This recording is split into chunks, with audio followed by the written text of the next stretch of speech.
আর এই বিজেপি কর্মীর মৃত্যুর ঘটনায় পিটিয়ে খুনের ঘটনায় কড়া পদক্ষেপ মুখ্যমন্ত্রীর।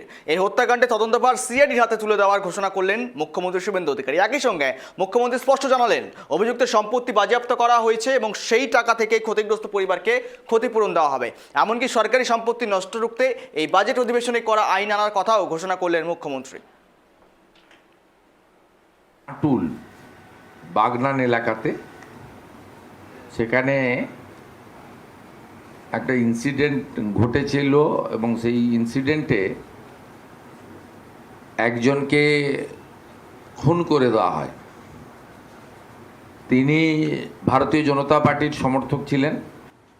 ওখানে যারা ওনার বাড়িতে গেছিল তাদের উপরে হামলা করেন।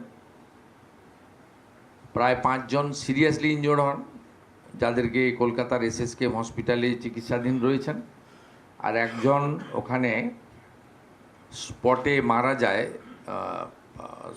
প্রশান্ত দে। তাকে খুব গুরুতরভাবে ওখানে জখম করেন।